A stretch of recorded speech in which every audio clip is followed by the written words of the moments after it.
Here with Concordia head wrestling coach Dana Vogt to preview the 2015-16 season coming up quickly.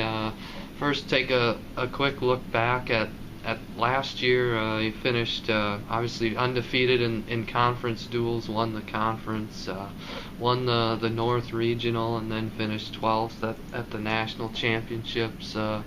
How surprised were you with the success you had last year, and what put you in that position to be successful? I don't think it was a surprise for us. I mean, all year long, that was our expectation. That was our goal, is to win conference, win region, and finish top five in the national tournament. Obviously, we fell short of that. I think going into the last day, Saturday morning, we were 1 point out of fifth. You know, our team meeting Friday night, we talked as a team. I said, hey, since day one, our goal was to finish top five in the national tournament. We're heading into the very last day of the season. We're 1 point away from our goal. We headed into Saturday, and we had a bad day. We went 1-9. I think we lost 6 matches by 1 point or overtime. So that's kind of what's stuck in the back of our mind. We had a great off-season training-wise. I think we're ready to go. But I mean, same thing as this year. You know, we want that conference championship and the regional championship too. So I'm sure you guys are motivated by the way the national championships ended, but you have a lot of guys back, probably the most returning as far as national qualifiers, All-Americans that you've had since you've been here.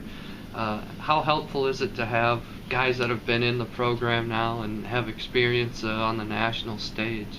It's huge. This is my 4th year here, and you know, I coached at Buena Vista for 5 years before that. And all my years of coaching college wrestling, I've never had a team that I've coached that has the leadership that we have this year, and that comes with experience. And I think a lot of that comes from the experience of the national tournament. You know, we had a lot of success that first day, and it left guys hungry, but it left a bad taste in our mouth the way we finished Saturday, and I think that's what we're building upon. And I see great leadership from guys I've never seen before this year, really stepping up, taking charge of workouts, you know, extra activities, going to volleyball games, supporting others. I don't even have to say it anymore. They just take responsibility. So. What possibilities do you see for some of your guys that were All-Americans last year and they come into this year? I think all 4 are ranked number 1 in the conference in the North Regional. What have you seen from those guys that maybe they can take another step up? Guys like Schulte and Saran and Burkhart and Cody Cole. I think, you know, if you're returning All-American, there's no reason you shouldn't have your vision on a national championship. And I think those guys do, and they're all taking great steps and moving forward. They're working hard. You know, obviously Schulte his semifinal match was a crazy match. You know, there would have been another second on the clock, he'd have probably been in the finals, and that was a match against the returning national champ. So I know he's hungry to get back there and, you know, strive to be a national champ. And I know Cody Cole is, you know, he's very motivated this year. I've never seen him as motivated and positive as I've ever seen him. You know, Saran had a great national tournament. I expect big things out of him. I know he has a vision on winning a national title. And, you know, Burkhart has a lot better training partners this year. He put on a lot more size. He's a lot stronger than he was last year. That was kind of one of his falls. So I feel, you know, he's in the hunt as well. So when you look at your lineup dual-wise, is this maybe the most depth you ever had, and how tough are some of those decisions going to be from match to match when you're putting together a lineup? Definitely, we have a lot of depth this year. Real strong team. You know, anytime that you can have 4 guys that are ranked in the top 5 in the nation, you put yourself in a pretty good situation to win a dual meet against anyone. You know, because there's 10 weights. You know, right there, it gives you a pretty good jump start. And we got some other guys that can compete. But you know, this year, I don't expect us to spread the lineup out as much as we have in the past.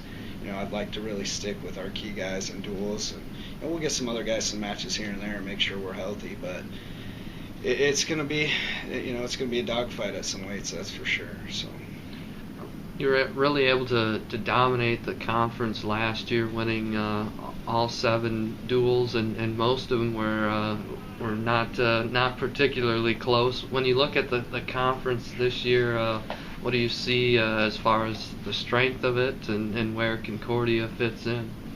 The GPAC definitely gets better every year. It's a tough conference. It's it's getting better from top to bottom. You know, you used to always have those good teams at the top, and now you're seeing the depth go all the way through.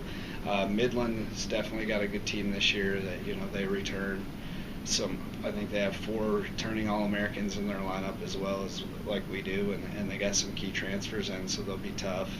Morningside's always tough. You know, I think we snapped their streak of 30-something straight dual wins last year. Doan's getting better. Hastings, you know, has a new coach, had a great recruiting class. And Briarcliff, you know, they've improved every year as well. So it's going to be an interesting year. I think we should be right there in the hunt for it. I'd say we're probably definitely the favorites right now, but that's not how we look at it. We take one match at a time, and hopefully we can strive through the conference. So. Every year it seems like you get a boost from some of the new guys you bring in. You've had the last 2 GPAC wrestlers of the year, both were transfers. What do you have coming in this year, new to the program that can help you out? I think we have definitely probably one of the best recruiting classes I've had since I've been here. We got some great freshmen, really good freshmen, and we had some good transfers as well. You know, we have Ignis at 125, who was a junior college national qualifier. He had to move up to 33 because they had an All-American at 25, but he had some key wins last year. He was second in the Dakota Westland Open, which had our regional champion in it. He also beat Dimitri Smith, who was a national qualifier for us. It had basically everybody in our conference in that tournament. He was in the finals, so that shows he's a solid kid. Daniel Melcher from Pratt Community College was a national qualifier. Had a win over an All-American first round. Real tough kid out of Kansas. And then Matt Atwood, he is a Bethany transfer, 5th-year kid. He's just a good, solid kid that's going to add some leadership to our team and definitely add some depth in the upper weights that we needed. He's a good kid. I don't think he's reached his potential yet. Hopefully we can get that out of him this year. And, you know, definitely one of the best classes as far as freshman classes go. Looking back, you know, obviously our class of juniors this year was a really good class of freshmen coming in, but I'd say this class is right there in it with it. We got some good, solid kids. And definitely got to look at the local kid right away. You know, Alexander Reimer's a Seward kid here, went to David City Aquinas. Tough kid, real strong. He's getting better each day. I see it. You know, he's got great workout partners in the room.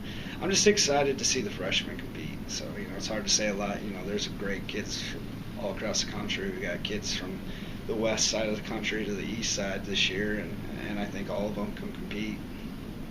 When you take a look at the schedule you've got put together for this season, a lot of similar tournaments you've been in. You start the season with the Grandview Open. How are those tournaments going to prepare you ultimately for the most important part of the season, the GPAC tournament and then nationals? When I set our schedule up, it's all about setting us up to be prepared to wrestle at the national tournament at the end of the year. I'd say NAI-wise, we wrestle one of the toughest schedules in the country. You know, going to the Grandview Open will be a real tough tournament. A lot of NAI schools, a couple JUCOs there, and probably some Division I kids there. We're heading out to Great Falls this year. You know, going to wrestle Oklahoma City out there, who's number 2 in the country right now. Montana State Northern, number 5, and Great Falls, who's ranked, I think they're around 12th right now, but they're always in the top 3 in the country. I expect them to climb higher. So, you know, we're going out there to wrestle 3 top 10, possibly top 5 teams in the country before Christmas. And all that does is prepare us for the end of the year. You know, it gives us an opportunity to see where we're at, where we need to improve. So. Now you had 10 national qualifiers last year. What kind of expectation do you have for your guys individually? I know several have that expectation that they want to win a national title. What expectation do you have for that? I know as a team, you know, we're getting better each year. You know, we're adding depth, and we tell our guys, you know, you want to be in the top 12, and we expect the 12 guys we put in the regional tournament are tough enough to get to the national tournament. So, you know, our goal is to send all 12 guys to the national tournament. I think we have the depth to do it, and that's a goal as a guy. I tell our guys, if you're good enough to get in our top 12, you should be good enough to go to the national tournament, and that's where we're kind of building towards it. You know, if you can get to the national tournament, anything can happen. Get on that award stand. I think, you know, Saran showed us last year going in as a wild card and put himself in the semifinals in the national tournament. Is there anybody that's returning from last year that's maybe made a really positive impression that surprised you a little bit, that's coming on that could make big improvement? I think all our returners are good, solid kids. It's hard to really see one guy that points out. I think the leadership of seeing that really good class of juniors go from sophomores to juniors, the leadership is just outstanding, you know. And a guy you always got to look at, Junior Lule. He's a leader of this team. I mean, he works his tail off every day. He's always in there putting extra workouts in, and he's not even probably as noticeable this year as he was last year, just because we have so many other guys doing the same things. But the kid brings a great attitude to practice every day. Works his tail off, and you know, I expect big things out of him this year too. So.